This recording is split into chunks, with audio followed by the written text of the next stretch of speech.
might sort of settle on the idea that they were in the wrong body or they were meant to be the opposite sex as their way of expressing their distress. But it's very rare that these ideas pop up unseeded by a culture. So something happened over the last century or so, really gaining pace in the last decade, that large numbers of people both felt a distress that could be interpreted as being born in the wrong body and decided that that's how they would interpret that distress. So it didn't really happen very often 50 years ago. It almost never happened in children. And when it did, it was almost exclusively very effeminate little boys. I mean, some boys are born very, I hate the word effeminate, but we all know what I mean. And those boys are much, much more likely than other boys to grow up gay.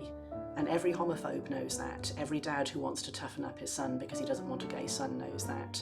And those boys, those sweet little boys who are just doing what comes naturally to them, are very prone to getting bullied, shamed, told that they must act differently, and that can create this gender distress, because at some point that boy thinks to himself, everything would be much easier if I was a girl. I was meant to be a girl. I must be a girl stuck in a boy's body.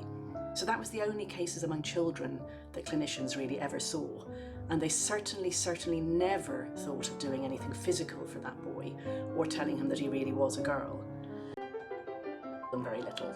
And these are the kids who from age 3 or 4 are saying things like, I want to cut my penis off, God made a mistake with me, you know, I'm meant to be a girl, and so on. And it treated them, you know, with sort of what's now called watchful waiting. Just support them, support the families to not get freaked out by this, and just kind of help them to not hate themselves, bring them towards puberty, and then puberty tends to resolve the issues. We know that, we've known that for decades, that if you just support kids who think this when they're very little, puberty works it out for them.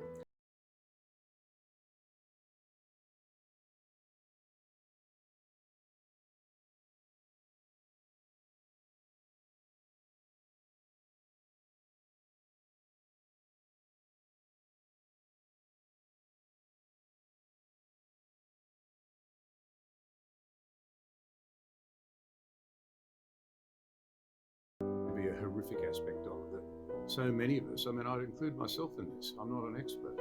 So when we're constantly told that to not affirm children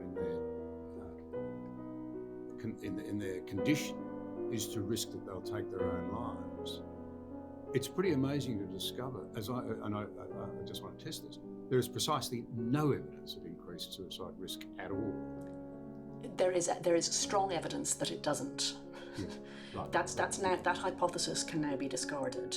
Yeah. So children who are gender distressed are, sadly, more suicidal and a bit more likely to kill themselves. But the two things you need to know are, one, it's really not a high risk. It's tiny numbers, but of course every child's suicide is a horrendous tragedy.